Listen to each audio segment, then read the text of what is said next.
South ఇండియాలోని అతి తక్కువ ధరలకి రత్నాలనందించే ఏకైక సంస్థ 6JVR. ప్రస్తుతం మనతో పాటు లైవ్ కాల్లో అందుబాటులో ఉన్నారు ప్రముఖ మోటివేషనల్ స్పీకర్ బ్రదర్ షఫీ గారు. ఒక్కసారి పాస్టర్ ప్రవీణ్ పగడాల ఇష్యూలో ఏం జరిగిందో ఆయనతో మాట్లాడదాం. ఎందుకంటే ఇన్సిడెంట్ జరిగిన దగ్గర నుంచి కూడా షఫీ గారు అక్కడనే ఉన్నారు, వాళ్ళ కుటుంబ సభ్యులతో దగ్గరగా ఉన్నారు, మాట్లాడారు. కాబట్టి ఆయన అడుగుదాం. నమస్తే అండి. నమస్తే అండి నిర్మల్ గారు, ఎలా ఉన్నారు? ఫైన్ అండి, మీరు ఎలా ఉన్నారు? చాలా సంతోషం అండి, బాగున్నాను. యా, షఫీ గారు, ఏదైతే ఇన్సిడెంట్ జరిగిందో ప్రవీణ్ పగడాల గారిది, అప్పటి నుంచి కూడా మీరు అక్కడ రాజమండ్రి వరకు వెళ్ళారు. తర్వాత మళ్ళీ వాళ్ళు బాడీని ఇక్కడికి తీసుకొచ్చిన తర్వాత ఇక్కడికి వెళ్ళారు, పోస్ట్ మార్టం దగ్గర కూడా ఉన్నారు అని విన్నాము. అసలు ఏం జరిగి ఉంటుందని మీరు అనుకుంటున్నారు? అక్కడ వాళ్ళతో మాట్లాడిన తర్వాత మీకు ఏం అర్థమైంది? నిర్మల్ గారు, యాక్చువల్ గా మొదటి విషయం అయితే ఒక దుర్ఘటన జరిగింది, చాలా బాధాకరమైన విషయము. ఒక మంచి వ్యక్తిని కోల్పోయాము అన్నది బాధ అలా ఉండిపోయింది.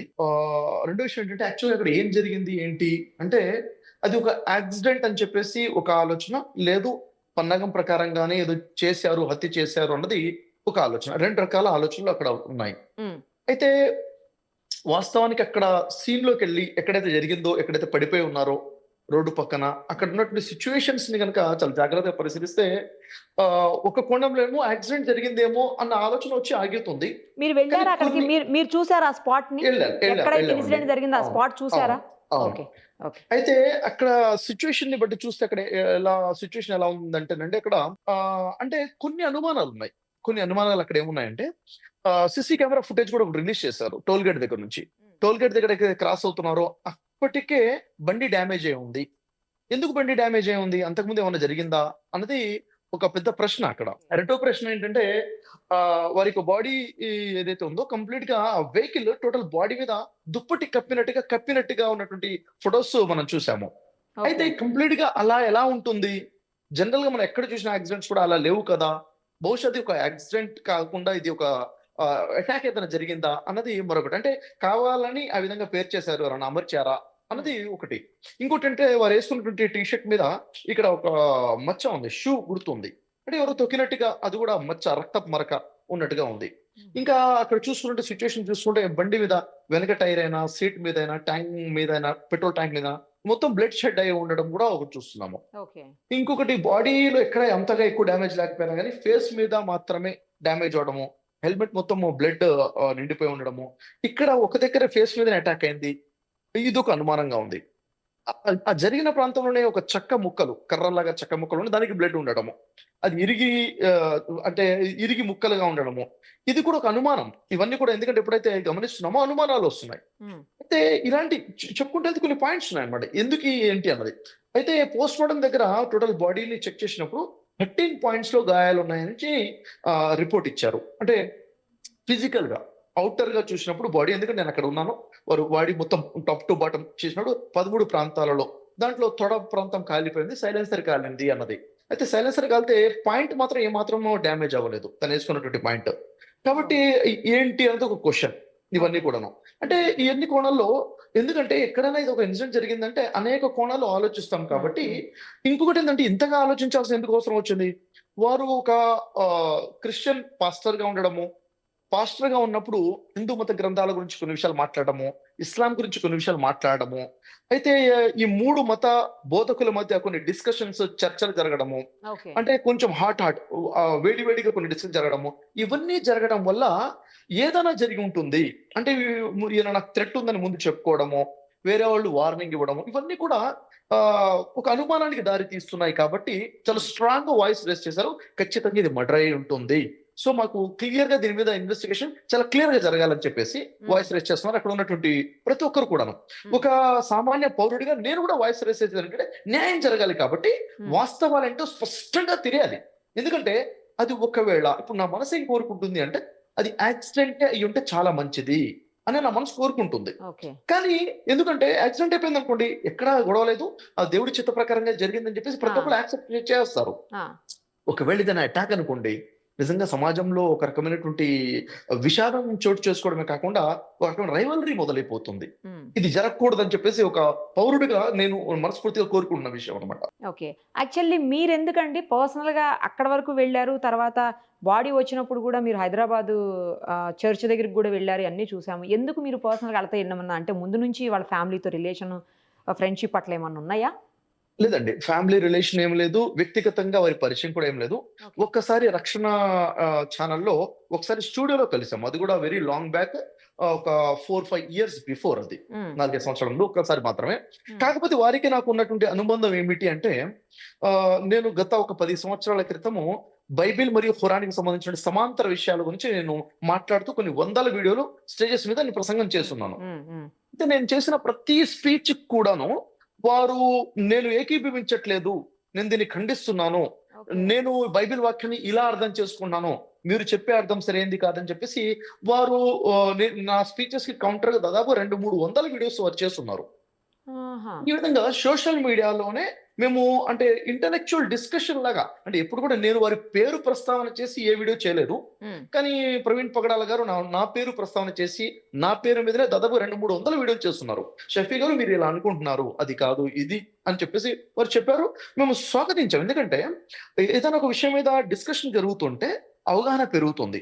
అది డిస్కషన్ మాత్రమే ఉండాలి. ఇంటెలెక్చువల్ గానే ఉండాలి. కరెక్ట్. ఈ పరిచయం వారితో నాకుంది. హ్మ్. అయితే వ్యక్తిగతంగా తను చాలా మంచి వ్యక్తి అని చెప్పేసి నేను విని ఉన్నాను. అంటే తను వారి 2 పిల్లలున్నారు. అంతేకాకుండా అనాథ పిల్లల్ని కూడా తీసుకొని పోషించడము, సోషల్ వర్క్‌లో ఉండడము.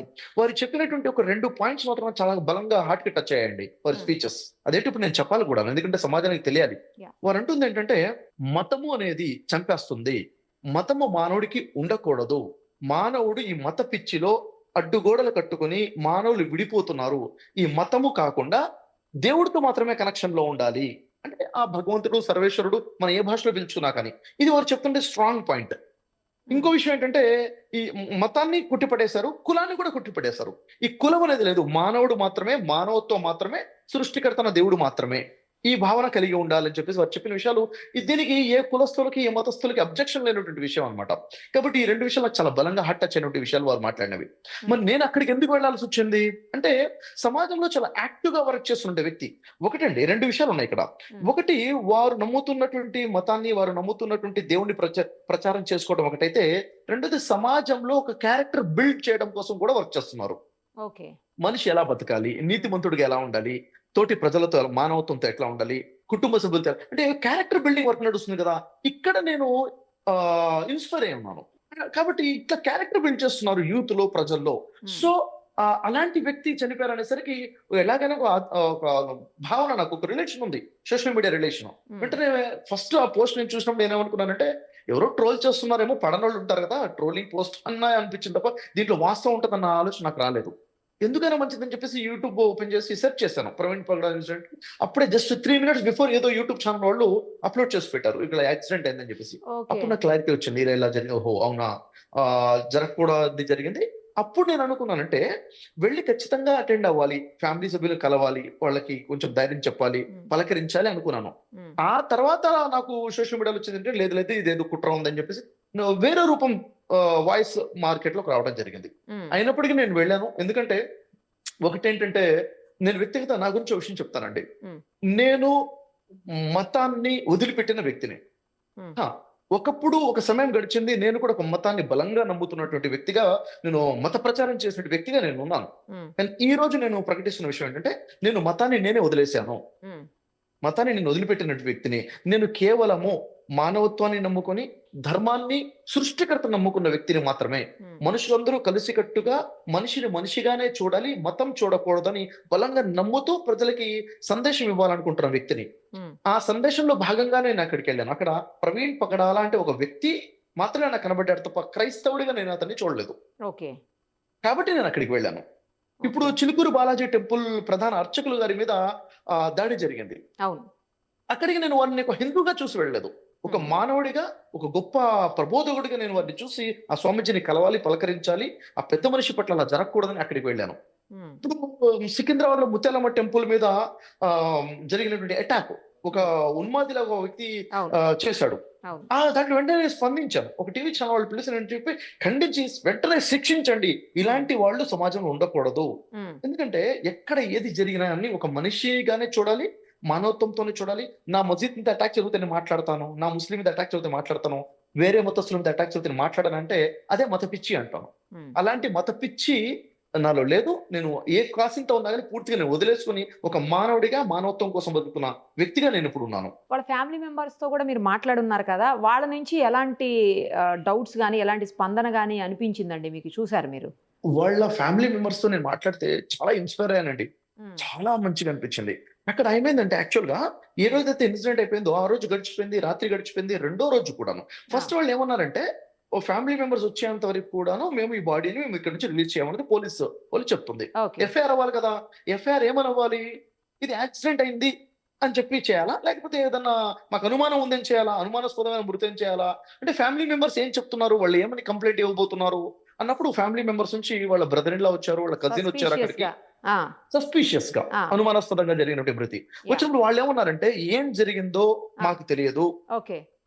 ఒకవేళ అది అనుమానాస్పదంగా జరిగినప్పటికీ మేము వాళ్ళని క్షమించేసాము, మేము Okay. దీంట్లో ఇంకా రొచ్చులో తీసుకెళ్లదలుచుకోవట్లేదు, ఓకే. మా ప్రవీణ్ గారి మనస్తత్వాన్ని బట్టి ఆ. ఏది జరిగినా వదిలేసి క్షమించి ముందుకెళ్లే వ్యక్తి కాబట్టి దయచేసి దీన్ని ఇష్యూ చేయబాకండి అని చెప్పేసి వాళ్ళ ఫ్యామిలీ చెప్పినటువంటి విషయాలు. ఓకే. ఆ తర్వాత మీడియాలో మీరు చెప్పారు ఎలాగో బాప్టిస్ట్ చర్చ్ సికింద్రాబాద్ లో వారి సతీమణి మాట్లాడుతూ ఆ. ఎవరేమన్నప్పుడు మేము క్షమించేసాము అంటే ఏమవుతుందంటే వారికి అనుమానం ఉంది ఎవరు అటాక్ చేశారు అని ఉన్నప్పటికీ ఉమ్, వద్దు దీంట్లో ముందుకు తీసుకెళ్ళదు, మేము క్షమించేస్తున్నాము ఓకే. అని చెప్పేసి వారు ఇచ్చినటువంటి స్టేట్మెంట్ అండి ఇది. రైట్. ఇంకొక విషయం ఏంటంటే అండి, ఈ ఇన్సిడెంట్ జరగడానికంటే కాస్త ముందు ఒక 10 నిమిషాల ముందు నుంచి కూడా వీడియో సీసీ ఫుటేజ్ ఏదైతే ఉందో అది మిస్ అయిపోయింది, ఆ 10 నిమిషాల ముందు ఏమీ లేదు అని చెప్తున్నారు. మీరేమన్నా పోలీసుల దగ్గర కానీ లేకపోతే అక్కడ ఇన్సిడెంట్ జరిగినప్పుడు మీరు ఉన్నారు కాబట్టి, అంటే ఇన్సిడెంట్ తర్వాత మీరు వెళ్ళారు కాబట్టి అక్కడ ఏమన్నా ఎవరితోటన్నా మాట్లాడినప్పుడు కానీ లేదా పోలీసులు చెప్పే సమాచారంలో కానీ అలా ఏమన్నా సీసీ ఫుటేజ్ మిస్ అయినట్లుగా మీరేమన్నా విన్నారా అండి? అది ఇప్పుడు బయట ఇక్కడ స్ప్రెడ్ అయ్యింది. ఒక విషయం ఏంటంటే నిరుపమ గారు నేను గమనించింది, ఆ.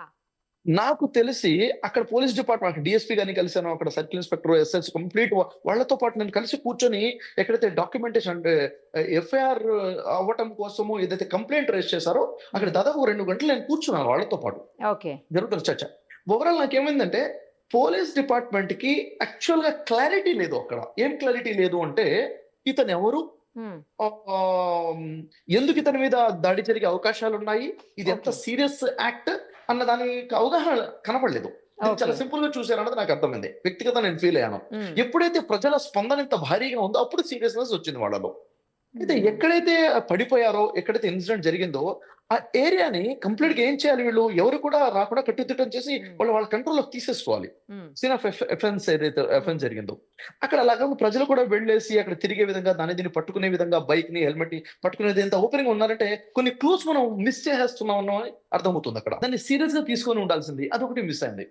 అయితే సీసీ కెమెరా ఫుటేజ్ విషయంలో ఉమ్, టోల్ గేట్ దగ్గర ఉన్న సీసీ కెమెరా ఫుటేజ్ రిలీజ్ చేసినప్పుడు అంతకు ముందు ఫుటేజెస్ మీద ఫోకస్ పెట్టాలి. వాడు ఎక్కడి నుంచి బయలుదేరారు, ఆ Yeah. తర్వాత ఎక్కడెక్కడ సీసీ కెమెరా ఫుటేజ్ ఉన్నాయి, వారి ఇక్కడ మధ్యన ఆగారా, ఏమైనా తినటం జరిగిందా, ఇంకేమైనా టోల్ గేట్స్ ఉన్నాయా, వీటి మీద ఏమీ స్పందన రావాలి. ఎందుకంటే ప్రజలు ఇంత ఉద్రేకంగా ఉన్నప్పుడు క్లారిటీ ఇచ్చేయాలి ప్రజలకి.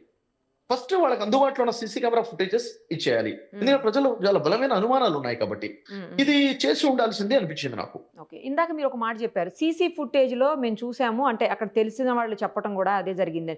బట్ ఈ ఏదైతే ఇన్సిడెంట్ జరిగిందో దానికంటే ముందే ఆ బైక్కి డ్యామేజ్ అయి ఉంది అని చెప్తున్నారు అవును. మీరు. ఏం అవును. డ్యామేజ్ అయిందండి, బైక్కి ఎలా డ్యామేజ్ అయింది? అది ఎలా లైట్స్ damage అయింది? పగిలిపోయాయా లేకపోతే ఏంటి? హెల్మెట్ ముందు ఏదైతే మెయిన్ హెడ్ లైట్ ఉంటుంది కదా, అవును. ఆ హెడ్ లైట్ పగిలిపోయి ఉంది. అది మొత్తం కూడా బలమైన దెబ్బ తగిలినట్టుగానే ఉంది. అక్కడ ఉహు. బైక్ ముందు బలమైన దెబ్బ తగిలినట్టే. అప్పుడు ఎందుకు ఆయన తగిలింది? బాగానే కనిపిస్తున్నారా?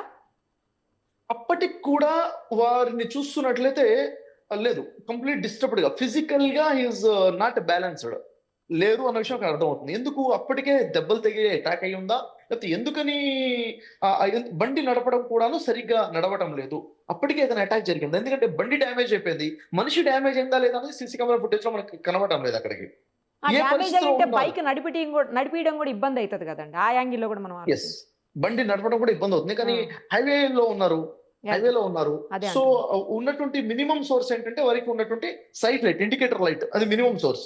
అంటే ఎదుటి వాళ్ళు వచ్చి గుద్దకుండా ఉండడం కోసం మనం ఇక్కడ వెహికల్ ఉందని రాత్రి తెలియజేయడానికి ఇండికేటర్ లైట్ ఆన్ చేస్తున్నారు.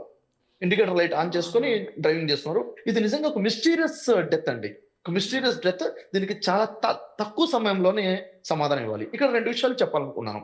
చెప్పండి. ఇంత పెద్ద ఇన్సిడెంట్ జరిగి ఇంత పెద్ద అనుమానం ఉన్నప్పటికీ క్రైస్తవ సోదరులను ఎక్కడ చూసినా వాళ్ళు నినాదాలే చేశారు తప్ప ఎక్కడ కూడా ఇబ్బందికరంగా అంటే బయట డిస్టర్బ్ చేసే విధంగా ఎక్కడ ప్రవర్తించలేదు. ఆ విషయం నేను వాళ్ళకి హ్యాట్సప్ చేస్తున్నాను.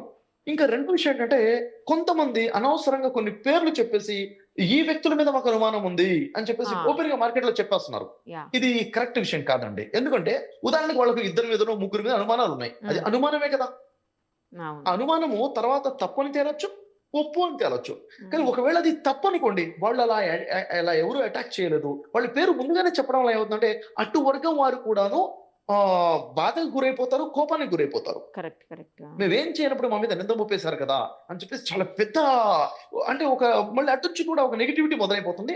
సామరస్యం దెబ్బతింటుంది. ఇలా కొంతమంది చాలా పెద్ద తప్పు చేశారనిపించింది. వాళ్ళకి ఏదైనా అనుమానం ఉంటే కేవలం పోలీస్ డిపార్ట్మెంట్ కి చెప్పి ఆన్ పేపర్ రాయాలి తప్ప మీడియా ముందు మాట్లాడేటప్పుడు మాకు బలమైన అనుమానం ఉంది 4-5 వ్యక్తుల మీద అని చెప్పాలి తప్ప పేర్లు ప్రస్తావన చేయకూడదు. ఎందుకంటే ఇది అనుమానమే కాబట్టి దీనివల్ల ఇంకా శత్రుత్వం పెరిగిపోతుంది. ఓకే. మీరు కూడా సీసీ ఫుటేజ్ చూసారా అండి షఫీ గారు? అవునండి. సీసీ కెమెరా ఫుటేజ్ చూసారా? ఏదైతే బయటికి రిలీజ్ అయిందో అది నేను చూశాను. చూసారా? ఓకే. అంటే అక్కడ పోలీసుల దగ్గర ఏమన్నా చూసారా? అట్లా చూడలేదా? లేదు అక్కడ చూడలేదు. ఇక్కడ కంప్లీట్ ఔట్ ఆఫ్ కంట్రోల్ లో ఉంది కదా హాస్పిటల్ అదే. లోపల. అదే. అదే. యూత్ అవునండి. టైం తక్కువ టైంలో ఎందుకంటే బాడీ అప్పటికే 2 డేస్ అయిపోయింది అక్కడ. కరెక్ట్. తొందరగా హైదరాబాద్ పంపించాలి. ఫ్యామిలీ ఇక్కడ ఎదురు చూస్తున్నారు. అవును. పిల్లలు, అవును. వాళ్ళ మిసెస్, కుటుంబం, వాళ్ళ పేరెంట్స్. సో ఆ హర్రీ బరీలో తొందరగా కంప్లైంట్ ఫైల్ అయ్యి దాని మీద ఆ క్రైస్తవ నాయకులు వాళ్ళ వైపు నుంచి సైన్ చేయాలి. కుటుంబ సభ్యులు సైన్ చేయాలి. ఓకే. దీనికోసం చాలా సైన్ చేసిన తర్వాత ఎఫ్ఐఆర్ అయిన తర్వాతనే పోస్ట్ మార్టం కి తీసుకెళ్లి చేయడం ఈ విధంగా జరిగిందని. సో ఫైనల్ గా ఏం చెప్తారండి షఫీ గారు? ఫైనల్ గానండి మన ఉభయ తెలుగు రాష్ట్రాల మన తెలుగు ప్రజలు వారు మన హైందవ సోదరులు, వైదిక సోదరులైనా, క్రైస్తవులైనా, ముస్లింలైనా ఎవ్వరైనా కానీ నేను ఒకటే చెప్తున్నాను. మతము అనేది మనిషిని బతికించేదయ్యి ఉండాలి తప్ప చంపేదయ్యి ఉండకూడదు. మనుషుల్ని వెడగొట్టే మతాలు మనకొద్దు. మత పిచ్చి మనకొద్దు. మత విద్వేషాలు మనకొద్దు. మానవత్వం కోసమే బతుకుదాము. ఎందుకంటే మనిషి కోసమే ధర్మము, మతం ఉంటుంది తప్ప ధర్మం, మతం కోసం మనిషి కాదండి. ఇప్పుడు మనుషులు బతకడం కోసమే ధర్మం ఉంది లేక మతం ఉంది తప్ప మతం కోసం మనం కాదు. కాబట్టి మత విద్వేషాలతో మనిషిగా ప్రేమిద్దాము. ఎందుకంటే మానవ సేవయే మాధవ సేవ అన్నప్పుడు ఆ మానవుడు ఏ మతానికి కులానికి సంబంధించిన వాడైనా కానీ మానవుడే. పుట్టుకున్నప్పుడు మతం లేదు, కులం లేదు. ఈ వాస్తవాన్ని గ్రహించమని చెప్తాను. ఇంకొకటి సర్వజనో సుఖినో భవంతు అన్నప్పుడు సర్వజనుల్లో క్రైస్తవులు, ముస్లింలు, హిందువులు, బౌద్ధులు, సిక్కులు అందరూ వచ్చారు. ఇంకా నిన్ను వల్ల నీ పొరుగువారిని ప్రేమించుము అని అన్నప్పుడు బైబిల్లో నీ పొరుగువాడు హిందూ కావచ్చు, ముస్లిం కావచ్చు, క్రైస్తవుడు కావచ్చు, ఎవరైనా కావచ్చు. ఈ విషయాన్ని ఎందుకు వదిలేస్తున్నాము? అసలు fundamentals of our scripture teachings ఏమైపోయాయి? ఇక్కడ ఏం జరుగుతుందంటే నిరుపమ గారు, ఒక విషయం మీరు అనుమతిస్తూ చెప్తాను. Yeah please. గ్రంథాలు చెప్తుంది వేరండి. గ్రంథాలు అంటే ఏంటి? వేదాలు, ఉపనిషత్తులు, భగవద్గీత. దీన్ని నేను నమ్ముతున్నాను, ధర్మశాస్త్రము నమ్ముతాను. అంటే భగవద్గీతలో శ్లోకం ఉంటుందండి. 16వ అధ్యాయంలో 23-24 శ్లోకాలు చూస్తే అక్కడ ఉంటుంది. ఆ తస్మా శాస్త్రం ప్రమాణం తే కార్యకార్య వివస్థితౌ జ్ఞాత్వా శాస్త్ర విధానోక్తం కర్మ కర్తూ మిహర్హసి. ఓ అర్జున, నువ్వు ఏ పని చేయాలన్నా, ఏ పని చేయకూడదన్నా నీకు శాస్త్రము ప్రమాణమై ఉన్నది. కాబట్టి ఈ శాస్త్రంలో ఉన్నది తెలుసుకొని దానికి తగ్గట్టుగానే నువ్వు కర్మ చెయ్యి, పని చెయ్యి అనే కండిషన్ ఉంది అక్కడ. ఇప్పుడు నేనున్నాను, అర్జునుడికి చెప్పింది కాదండి, ప్రతి మానవుడికి చెప్పిన సందేశం భగవద్గీత. ఇప్పుడు నాకు సందేశం ఏంటి? నా ఇష్ట ప్రకారంగా జీవితం గడపకుండా శాస్త్రంలో ఏం రాయబడింది? అమ్మా నాన్నతో ఎలా ఉండాలి, అన్నదమ్ములతో ఎలా ఉండాలి, తోటి మనిషితో ఎలా ఉండాలి, వ్యాపారం ఎలా చేయాలి, శాస్త్రంలో చెప్పబడినట్టుగానే నేను చేయాలి. నా ఇష్ట ప్రకారంగా చేయకూడదని అక్కడ బౌండరీ చేయడం జరిగింది. మన బైబిల్లో చూసుకున్నా కానీ కమాండ్మెంట్స్ ఉన్నాయి కదండి. 10 Yes, కమాండ్మెంట్స్ 10 ఉన్నాయి. యేసువారు మన మాదిరి అన్నారు. మాదిరి అంటే రోల్ మోడల్. మరి యేసువారు రోల్ మోడల్ అయితే నాకు రోల్ మోడల్ జీసస్ కదా. దాని తగ్గట్టుగా నా లైఫ్ ఉందా లేదా చూసుకోవాలి మనం. అక్కడ ప్రమాణం అక్కడ అంటే. అలాగే ఖురాన్ ఉంది. ఖురాన్ కూడా ఏం చెప్తుంది? తోటి మానవుడిని నీకోసం నువ్వు ఏదైతే ఇష్టపడతావు అదే తోటి మానవుడి కోసం ఇష్టపడితేనే అది నిజమైన విశ్వాసం అని చెప్తున్నారు. కాబట్టి ఇది గ్రంథాలు చెప్తున్నాయి. గ్రంథాలు ఇలా చెబుతున్నా గానీ మనుషులు ఎందుకు విడిపోతున్నారంటే గ్రంథాన్ని బోధించే కొంతమంది అబద్ధ బోధకుల వల్ల ఇలా జరుగుతుంది. అబద్ధ బోధకులు అంటే ఏంటి? ధర్మాన్ని మార్చి మతాలు సృష్టించిన వారు అబద్ధ బోధకులు అండి. తమ స్వలాభం కోసము వారు హైందవుల్లో ఉన్నారు, క్రైస్తవుల్లో ఉన్నారు, ముస్లింలలో కూడా ఉన్నారు. వీళ్ళు ఏం చేస్తారండి? స్వలాభం కోసం వాళ్ళు అంటే వాళ్ళు మనుషులని అంటే దైవ భక్తులని కస్టమర్లుగా చూస్తారు. వీళ్ళు నా వైపు కస్టమర్లు ఎక్కువ రావాలి, నా కస్టమర్లు ఎక్కువ పెరిగిపోవాలి, అంటే నా వర్గం పెరగాలి, వాళ్ళ మీద అధికారం రావాలి, ఆధిపత్యం రావాలి, వాళ్ళ రాబడి కూడా రావాలి. ఈ ఓకే. విధంగా అనేక వర్గాలు వచ్చేసాయి. అందుకు వీళ్ళు ఏమంటారంటే ఆ వర్గం తప్పు, ఆ మతం తప్పు అని చెప్పేసి విద్వేషాలు. ఎందుకు అక్కడి నుంచి ఇటు వచ్చేయాలి అందరూ. ఇటోటి అటు వెళ్లకుండా ఉండాలని చెప్పేసి ఈ హిందూ, ముస్లిం, క్రైస్తవులు విడగొట్టారు. ఒకే క్రైస్తవుల్లో అనేక సంఘాలు వచ్చాయి మళ్ళీ. అవును. ఈ సంఘం తప్పని వాడంటాడు, వాడి సంఘం తప్పని వీడంటాడు. కరెక్ట్. ముస్లింలో కూడా అనేక జమాతులు వచ్చేసాయి. ఈ జమాత్ తప్పని వాడంటాడు, ఆ జమాత్ తప్పని వీడంటాడు. మన హైందవులో కూడా ద్వైతము, అద్వైతము, శైవము, వైష్ణవము ఇవన్నీ వచ్చేసాయి. ఇది తప్పని వాళ్ళు అంటారు. ఇవన్నీ కూడా నేనేమంటానంటే గ్రంథాలు ఇలా బోధించట్లేదు. ఇప్పుడు నేనేమంటానంటే ఈ మత బోధకుల్ని పక్కన పెట్టేసి గ్రంథాన్ని పట్టుకుందాం, బైబిల్ చేతిలో పట్టుకుందాం, ఖురాన్ని చేతిలో పట్టుకుందాం, భగవద్గీతని చేతిలో పట్టుకుందాం, వేదాలు పట్టుకుందాం. ఈరోజు ఇన్ఫర్మేషన్ టెక్నాలజీ అండి అన్ని అందుబాటులో ఉన్నాయి. అన్ని చదువుదాం. అందుబాటులో. అప్పుడు నిరుపమ గారిని చూస్తే నాకు ఎవరు కనిపిస్తారు?